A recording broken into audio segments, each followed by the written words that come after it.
Those in the mud flood community have noticed that some older buildings have very tall doorways. Since mud flood proponents have convinced themselves that no one in their right mind would make a doorway so tall, it can only therefore be evidence of the existence of giants. If the dimensions of a doorway are only decided upon based on the height of the people who use it, then it would follow that old buildings with wide doorways must have been made specifically for obese people. In actuality, these wide doorways were made wide for horse and buggies. Once inside a building with tall doorways, the giant hypothesis quickly unravels, and two reasons immediately become obvious. Balustrades inside these buildings are designed for normal-sized humans. Why allow giants into a building if the balustrades are only about 4 feet high? Additionally, the stairs themselves are designed solely for normal-sized humans. Does this mean that giants were only ever allowed into the foyer?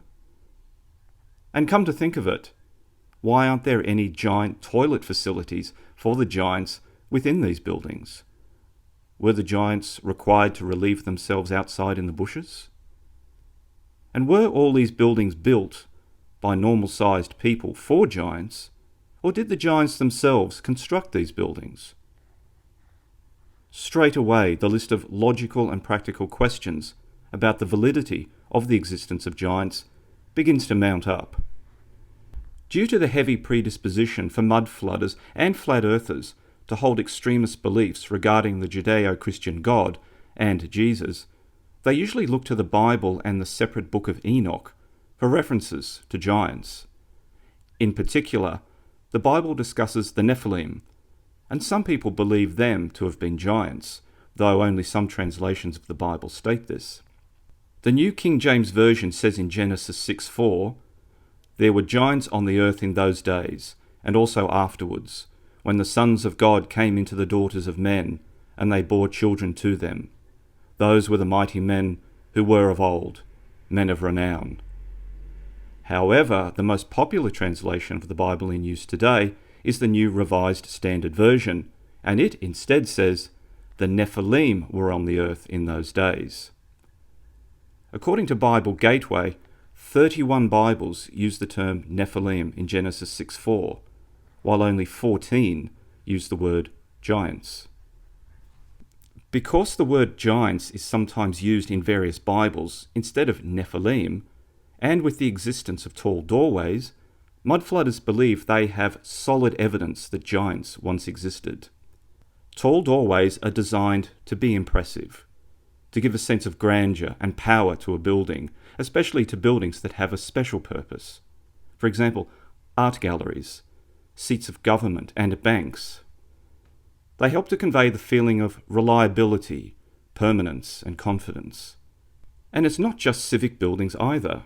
Cathedrals and other religious structures employ large entranceways, grand windows, and vast high roofs with ornate stone sculpting. Again, these are designed to convey power, awe, and authority. A council office building in a small town need only be a modest affair. However, a capital building for an entire nation would, of course, need to be a much grander structure. Think about banks. Would you store your money in this bank, or would you feel safer having your savings stored in this bank? If tall doorways were specifically built to allow giants to enter certain buildings, then why don't we see things like giant carriages and other modes of transport, specially fitted out to accommodate giants? Even for a giant, a journey of many hundreds of kilometres would necessitate some form of powered transportation. And how many giants actually existed? Were they a sizable portion of the population, or a tiny minority? If they were only a tiny minority, why go to all the trouble of building huge doorways in so many buildings for them in the first place? Again, the logical questions pile up. As a result, and to address the elephant in the room, where are all the giants buried?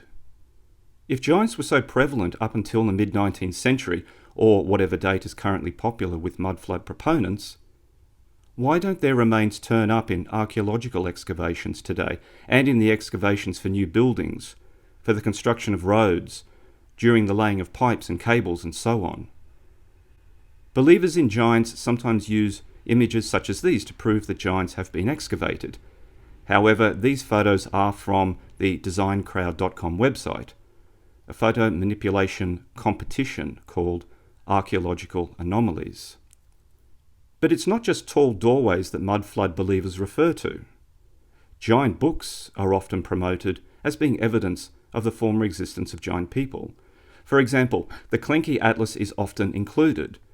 This particular atlas was made as a one-off in 1660 by various Dutch map makers as a gift to Charles II of England. But for mudflood flat earth proponents who believe in the former existence of giants, the atlas, while at first glance being impressive proof that it was once the property of a giant, actually presents them with a difficult problem. And the reason is simply this: the atlas depicts the world as being a globe. So why would Tartarians and giants living on a flat earth plane be making books that showed the earth as a globe? The entire atlas has been digitized, and the link to it is below in the description.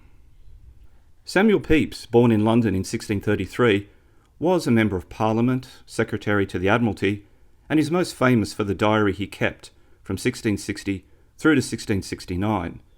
He records in his diary events such as the Great Fire of London, the Plague of 1665 to 1666, the Second Dutch War, the restoration of the English monarchy, as well as more mundane events such as his travels in and around London, the food he ate, his trips to the theatre, his personal finances, and the extramarital affairs he often pursued. It is a richly detailed account of life in mid-17th century London, and yet at no point did Pepys ever mention giants. London by this time was already a major city with many grandiose, ornate buildings, many with tall doorways, and yet he never once writes about giants in any context. Literally, none. Why? If giants were such a part of life back then and warranted the construction of large buildings with tall doorways, why doesn't Pepys mention them in his diary? Nor do any other diarists in any other country at any other time write about contemporary giants. There are also no news reports about giants in any newspapers, pamphlets, gazettes, or bulletins. And all these styles of communication go back centuries. Nor do giants appear in contemporary paintings from medieval and late medieval Europe. Here's a selection.